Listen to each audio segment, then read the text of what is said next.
नमस्कार, मानदेश प्राईम मध्ये आपल्या सगळ्यांचं स्वागत। सध्या आपण कातर खटाव जिल्हा परिषद गटामध्ये आहे। कातर खटाव जिल्हा परिषद गटामध्ये सर्वात मोठी घडामोड घडलेली आहे। सुरुवातीला सांगतो, अजय सानप हे अजित पवार गट राष्ट्रवादी काँग्रेस पार्टीमधून निवडणूक लढवित होते घड्याळ चिन्हावरती, आणि त्यांनी आता असा निर्णय घेतलाय की अभय सिंह जगताप जे शरद पवार गटामधून निवडणूक लढवित आहेत त्यांना पाठिंबा दिलेला आहे। यामुळे अभय सिंह जगताप यांना ही निवडणूक खूप सोपी झालेली आहे। सुरुवातीला या गटामध्ये कोण कोण उमेदवार आहेत जिल्हा परिषद गटासाठी ते पाहूया। धनंजय चव्हाण हे भारतीय जनता पार्टीमधून निवडणूक लढवित आहेत। अभय सिंह जगताप हे शरदचंद्र पवार गटामधून निवडणूक लढवित आहेत। अनिल पवार हे शेतकरी संघटनेमधून निवडणूक लढवित आहेत। अजय सानप हे अजित पवार गटामधून निवडणूक लढवित होते, परंतु आता त्यांनी पाठिंबा जाहीर केलाय अभय सिंह जगताप यांना।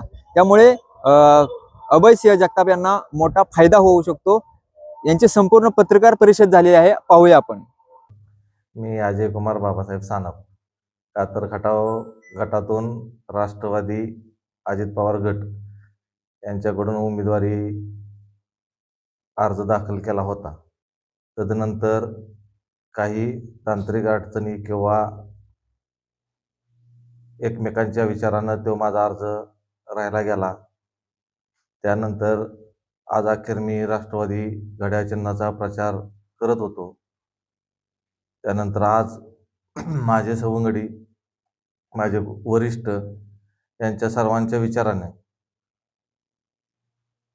कातर खटाव गटामधले आपले तुतारीचे उमेदवार अभयदादा जगताप यांना सर्वांनी मदत करायची असे आम्ही काल रात्री निर्णय घेतला।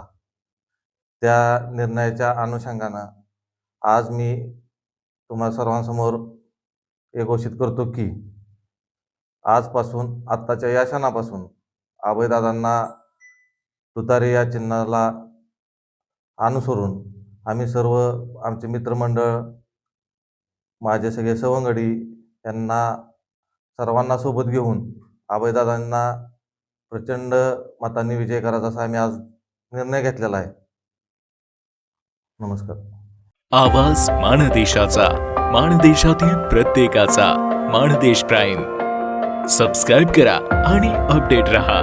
नवीन व्हिडिओच्या नोटिफिकेशनसाठी बेल आयकॉनचं बटन दाबा। धन्यवाद।